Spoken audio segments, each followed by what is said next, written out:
Hello, and welcome back to Third Age Total War.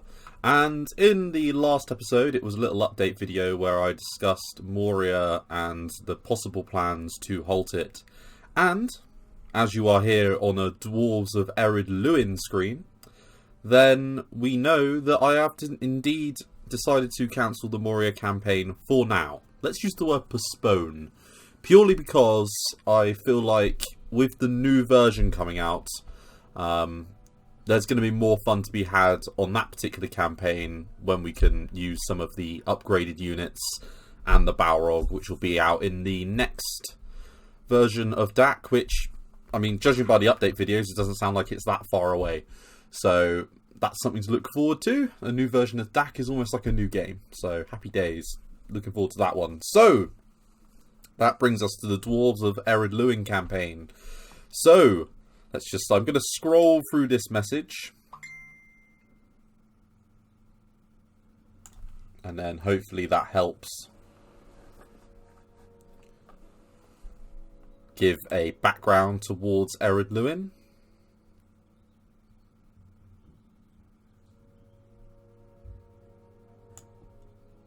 And I'm just going to read the last of it.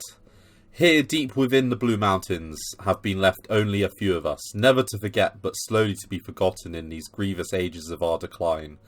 Of our I think that's waning, not waxing. God. I think that's meant to be waning, not waxing. But hey, dwarves getting waxed, why the hell not? And our furious vengeance, much will be told in ages to come. The ancestors of Belagost and Norgorod, or Novgorod, not sure how to pronounce that, will not simply die like whispers amongst embers. We shall rise from the west and crush those evil foul beasts in the east. So, campaign sort of strategy. I'm doing this campaign purely because I feel like it'll be a slightly more fun one. We start with red public order in Gehuzanar. That's better. That was weird. What have we got to play with? So we've got some Ered Luin pikemen, some Ered Luin scouts, and we've got a general here, and he can get Firebeard warriors. Clan Herald Grain, who is the factionaire. Then in Gehuzanar we have Nar, who's got a very swanky hat. He's the general of the Blue Mountains. He's a social drinker, so we like this guy already. And he's got loads of different auxiliaries already by the looks of it. And then our faction lord, I assume, must be here, Clan Lord Gore. Gore, blimey. Oh, British phrases. So he is the chief of the Blue Mountains. He has a mithril coat. And that is everything. One last thing to say is that the Ered Luin campaign will be one campaign. I am going to draw a halt to the Harad campaign, and the Harad campaign will be replaced with the Dorwinian campaign. I apologise if you were enjoying the Harad campaign. I've just not been enjoying it for the last few episodes. Maybe one day I'll come back to it, but I think Harad could do with some reworking, to be honest. It's a bit bland. Or at least it feels bland.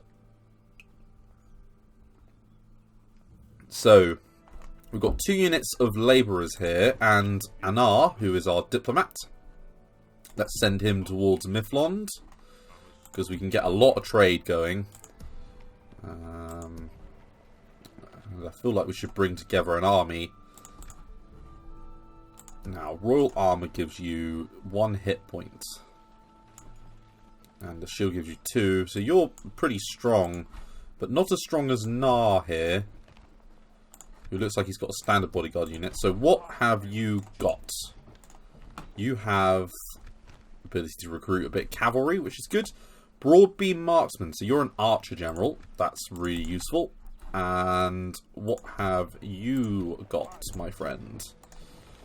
You have Gabilgafol Guard. There we go. With some very swanky looking uniforms. Okay, so 13 attack, 32 defense. That doesn't seem that bad. I almost think we should muster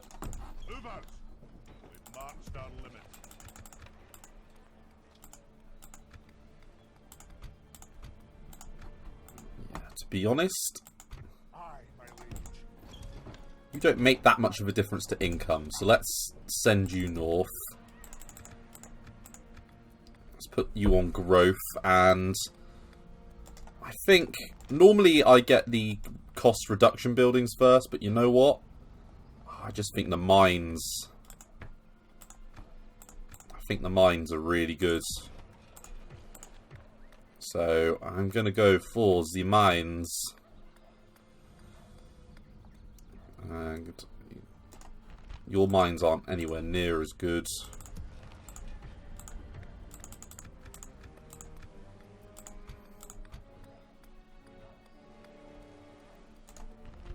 And you know what?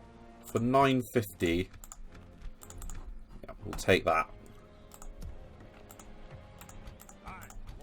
Now, we haven't got any forts that I can see.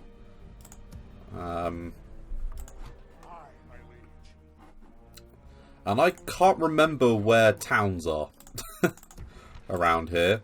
So I'm going to get a spy. And can you recruit a spy? Nope. Can you recruit a spy? Nope. Okay. And there's no point keeping you in the town because you don't get free upkeep. So I might as well bring you south. And bring you to the bridge as well. Then hopefully you'll run into a town or two. Right, let's end the turn. And because this is the start of a brand new campaign, I will make this a slightly longer episode.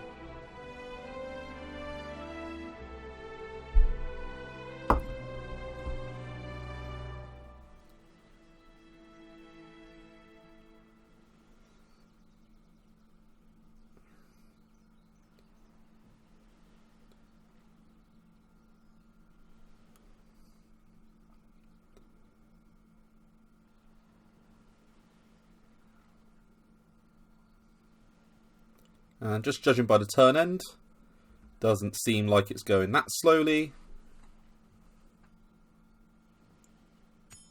So that's really good. And we'll have a wife. And Fornos has been reclaimed, so there's the auto expansion. Bandits. Ooh. Okay, so we can get some. We've got some Warg Raiders. Okay, so we've got a town that we can grab there. What I'm going to do is, if I move you out, how angry is everyone? Less angry because obviously you're a problem. And what have you got? Tumunzahar nobles. They look good.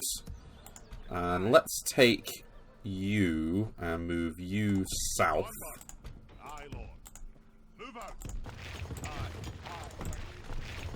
And then what we'll do is we will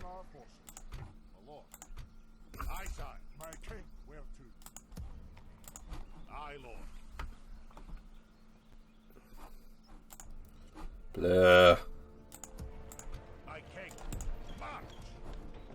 And that keeps them happy. Can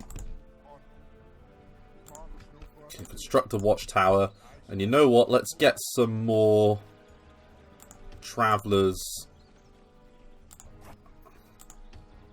And get a little bit of... Well, no, let's just get the travelers. A little bit of dudes don't, you know, a little bit of archers. And then Gore can go south. And let's end the turn.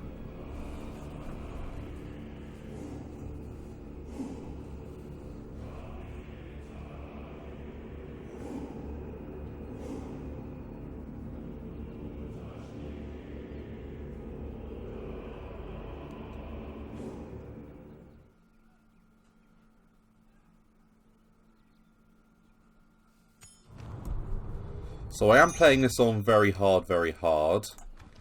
And we've got a quest here to go speak to the elves. So we will indeed do that for a little bit of money. And I'm hoping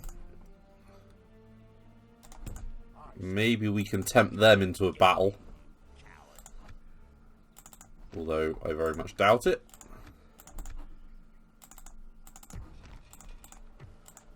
4 turns until they arrive out. And you know what? We could get some more militia.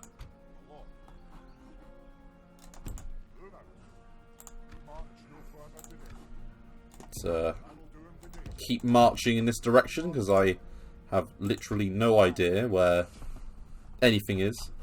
And maybe the LV bandity people will move off into their own little direction.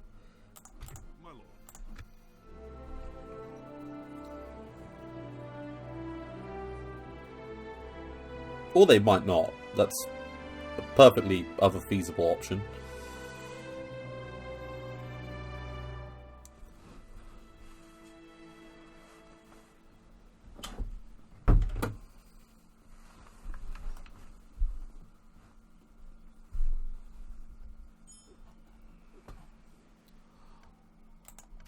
We've got a new family member. Let's have tradey. Right, map info. Map info? No. Alliance? Maybe. Military access? We can be friends. No, we cannot agree with another. Well, that seemed fruitful. Farewell. Oh, I got units out of that. Wasn't particularly what I wanted, but oh well, stuff it. And let's head towards the hobbits. And I forgot to move the spy out. That was very silly of me.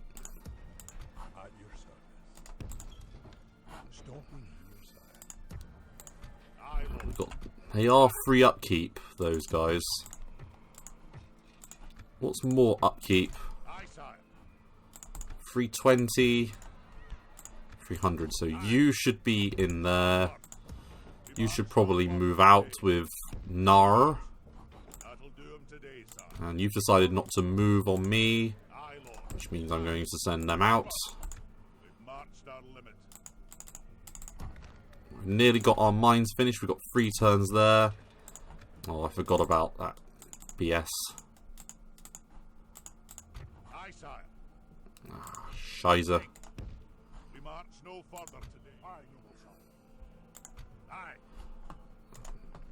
They're only 260. You know what? You can riot for 1 turn, and we'll get both of them into that guy there. Let's get our best units out, because, you know, the Dwarven Labourers are pretty shocking. Let's move you forwards. Ah! I would have walked straight past it. So we've got some sellswords, some lumbermen, and a swarm of banditos. But some woodland hunters. They've got a pretty balanced army, considering 15-18 is good, but not as good as what they bring to the party. But there's only 39 of them. I might just need to be a little bit careful. So I think I need to muster a few more forces in that general direction. Let's end the turn.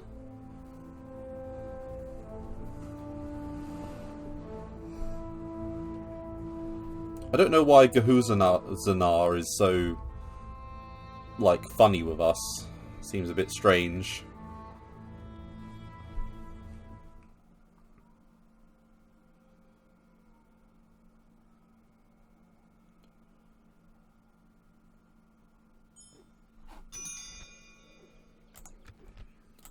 Aye, Lord.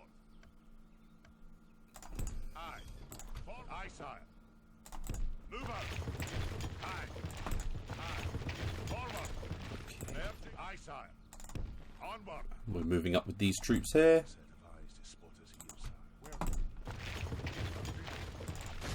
Next turn we will start to...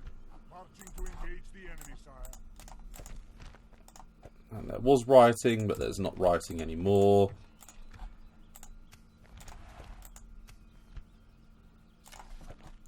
And our money will get a large boost. I think we've definitely got more than enough to take them out.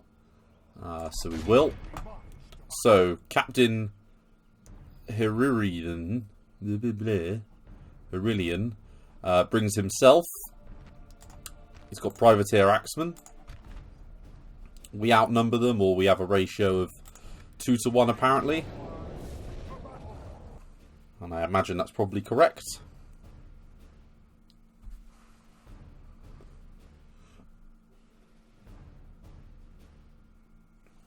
And as I normally do, let's have a little look at the old units. So what have we got? We've got a very decent front line of militia who have 813. And then we've got some labourers. How long do we have to wait? Let's have a look at them. They look pretty cool. And then the Gabilgafol Guard. That's going to take me a while to get used to. And our faction leader, Clan Lord Gore. Right, let's form a main battle line.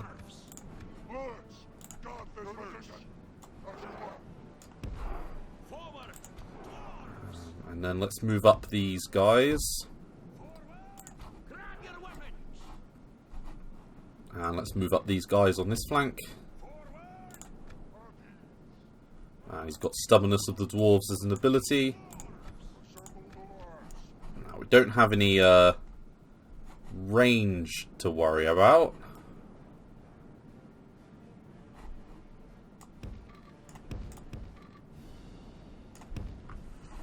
I'm just going to walk up because there's no ranged.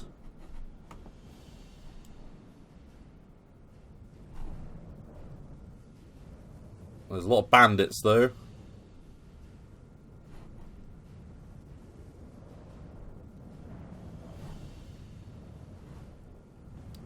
You know what? I almost want to overload one flank.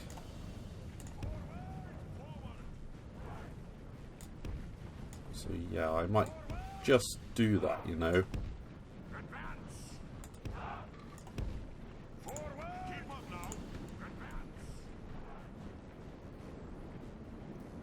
And they're all in formation.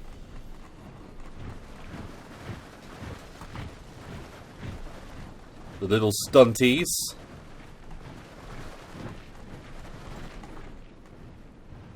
Who called for some guardian? And all of the banditos are up there.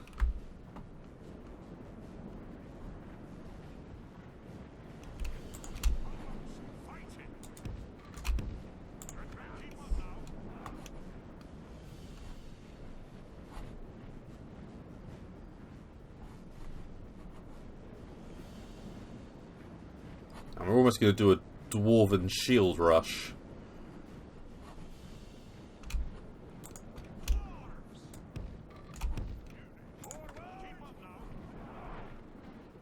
Now, don't reform.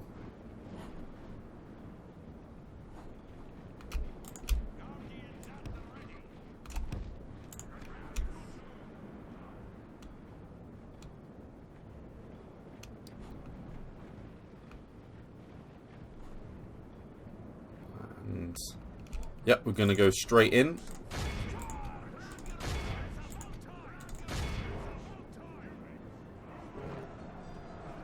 The battle is very much in our favor. If we remain true and steadfast, victory will be ours.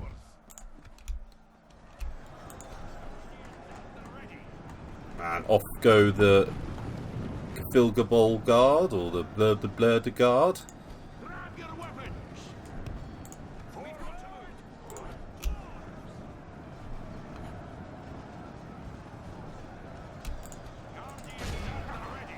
Oh no, you don't.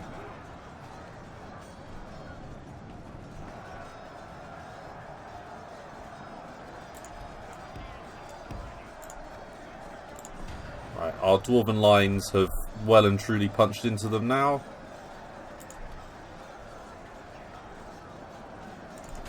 Go straight for a run. We're going to pull out the Privateer Axemen because they are following us like nobody's business. And I don't know what that does, but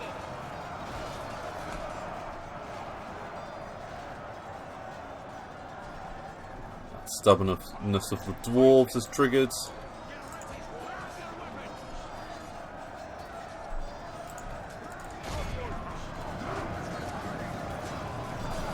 Right, and we should carve through them like butter with the Gafilgabol Guard.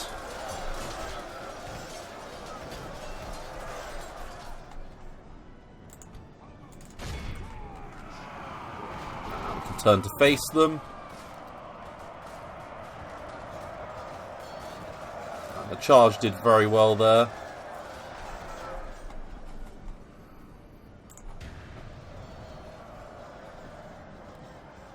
I'm expecting them to rout. I'm going to enter guard mode with them. Only half the enemy force remains. Go. Been able to cause a rout. I'm going to send our Privateer Axemen in that direction. Or sorry, I'm going to send our faction leader in that direction. I'm going to take them out of guard mode. Charge them straight in. I'm going to charge them straight into there.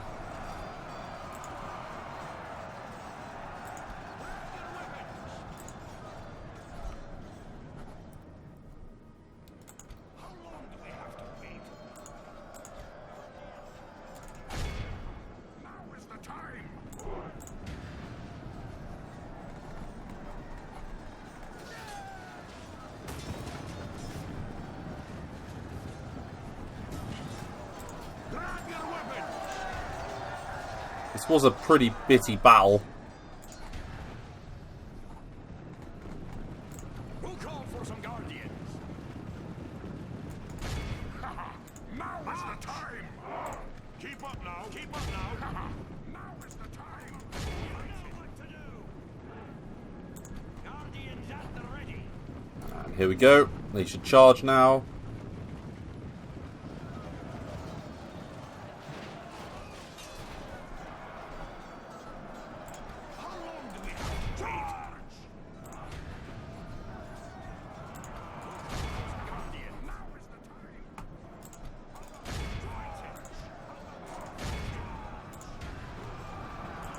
Nearly lost a whole unit of militia, which isn't very positive.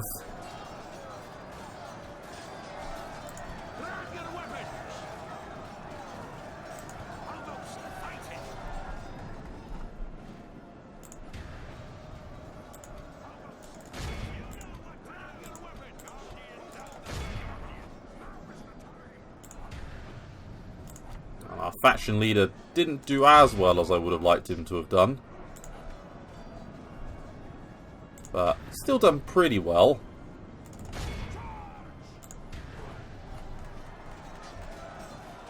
And there's only 34 bandits left. These axemen are more concerned with running than with fighting.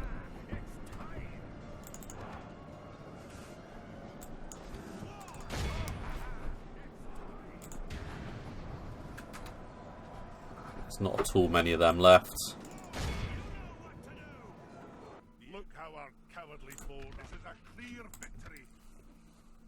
Right, so we only lost 241 and they lost over 500, so it was a more than a 2-for-1 victory.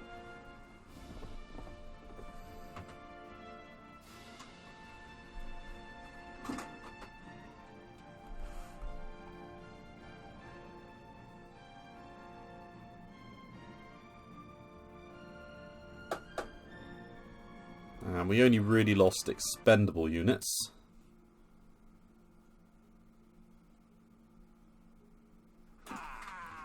And there we go. Made a little bit of money out of that as well.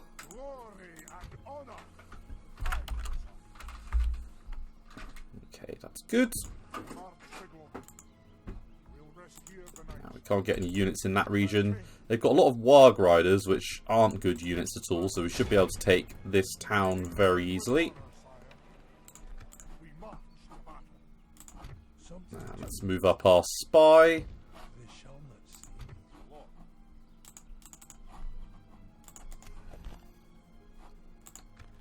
Yeah, we should make a little bit of money next turn.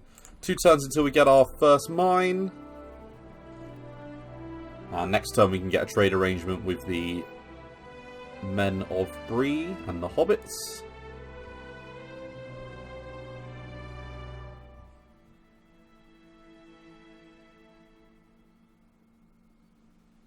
But there is just one news thing I have to mention. The ruddy Nintendo people have brought out that terrible mobile game. And this mobile game seems to be around making loads of money. If you get a chance to like look at it, it's really pretty dodgy as all hell. For a mobile game even, it seems like it's scum-tastic. It's the Mario Kart Tour thing. Why you would play that when you can just play normal Mario, I don't have a clue. But for whatever reason, they've seen it as a good idea.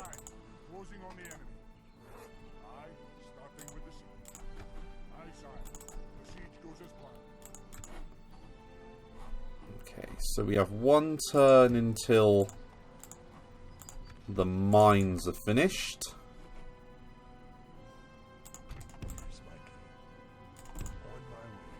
Okay, that's a fort. I was pretty sure there was another town like here. Tilith Milui, the Eolad. But yeah, it's like this Mario Kart Tour thing. They've brought out like it's got microtransactions up the wazoo. Does not look like it's a particularly positive game, to be honest. So yeah, if you get a chance to witness it, I've heard some pretty shocking things. Right, so Orc Fighters and Warg Riders are what are facing us here. I almost think we should just attack them. So Captain Ragnir brings Warg Riders and Orc Fighters. So again, all melee. It says 1 for 1. I think Clan Lord Gore has this in the bag. As long as we do this in the right way.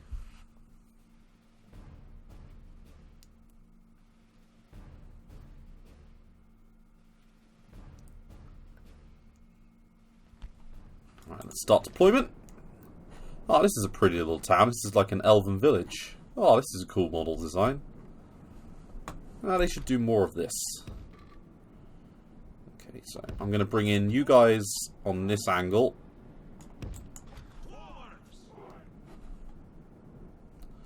And then I think from over here, I'm going to bring in...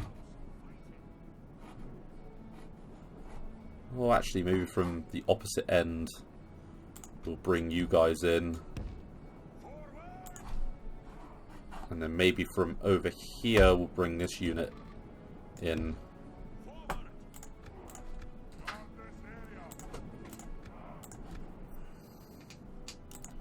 Right, let's start the battle.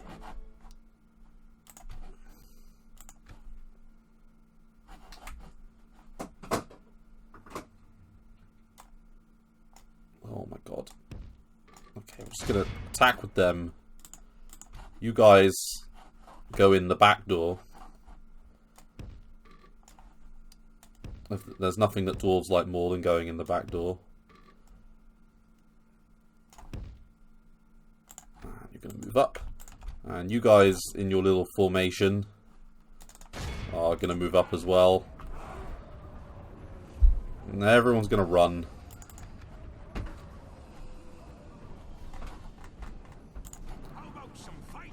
How about some fighting indeed?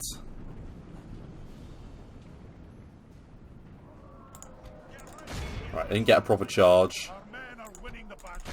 If we continue like this, we will smash the enemy.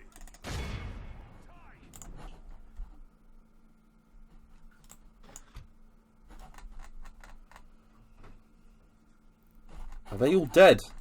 Oh god, they're melting. I'm going to slow it down just a tad. In fact, I might put it on speed 2.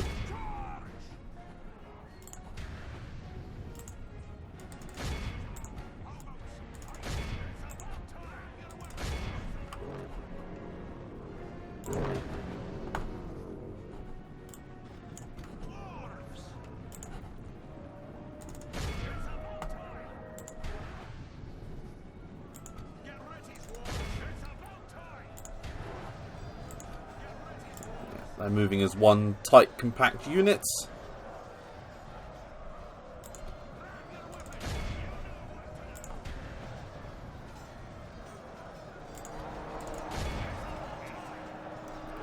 And you're going to use the stubbornness effect.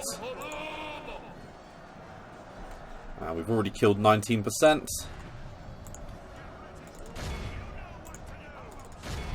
There's only 39 left there.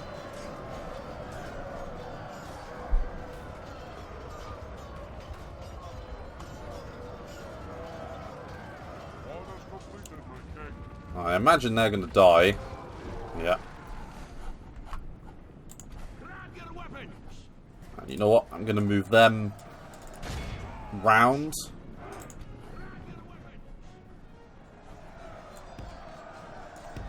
And I'm going to move them round as well.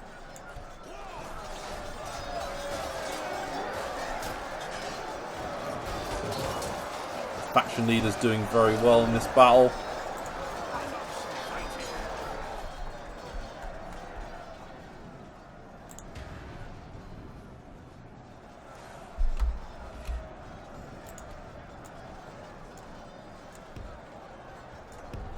I'm going to move them up.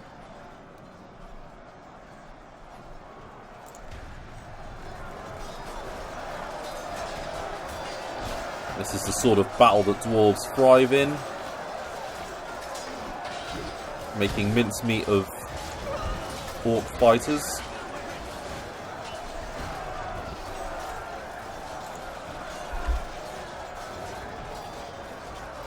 Although let's hope they don't, lose their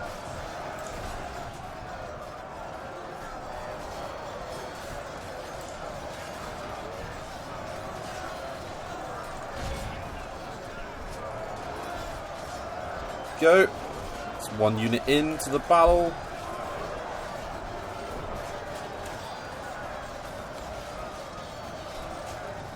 The enemy are badly blooded. They have lost half their men. We've completed the envelopment of them.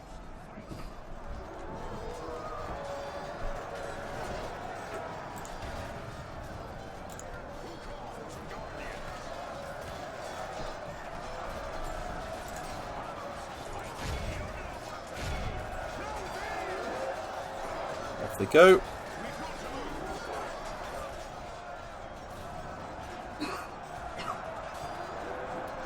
And they're well and truly surrounded now, near enough. The enemy general lies dead. We have set the cart to hell.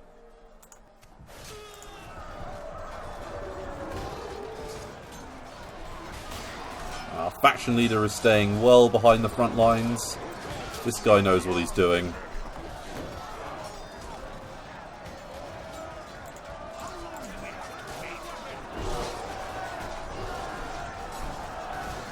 Putting them to the sword.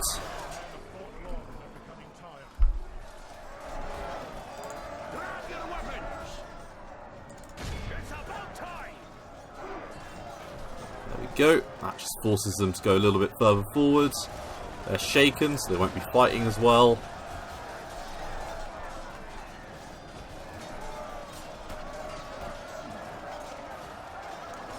And go on, hit him with your pickaxe. Smack him.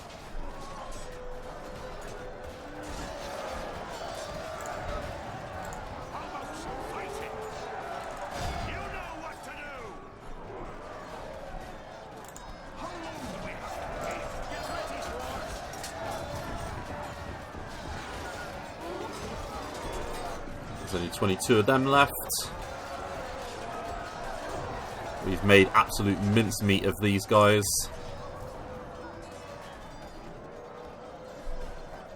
Right, let's fast forward it.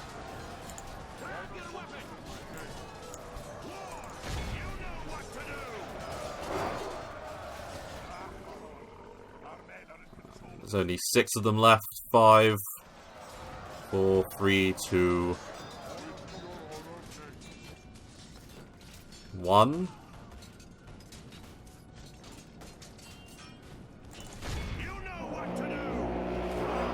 Right, there we go.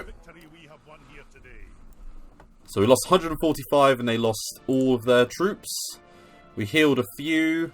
The Gafilgabol The Gafilga... I'll pronounce it in a minute. The Gafilgabol Guard... Gafilgabol... The Guard Dwarves got over 350 kills. Let's just go with that.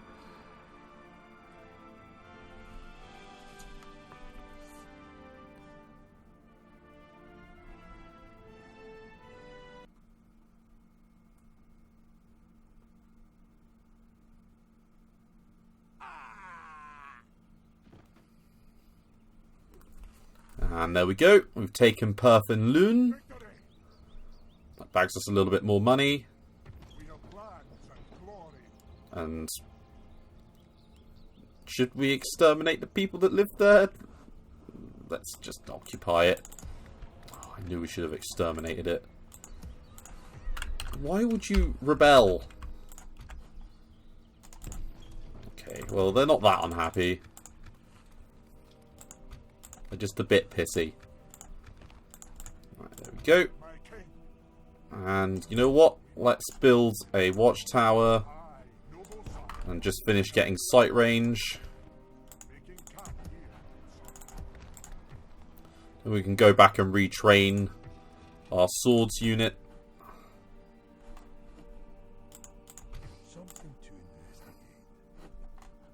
Right. And then where's our diplomat? Ah, here he is. I know that Bree is somewhere around here. There we go. Right, let's end the turn. Ooh. I love the dwarves. They are very cool.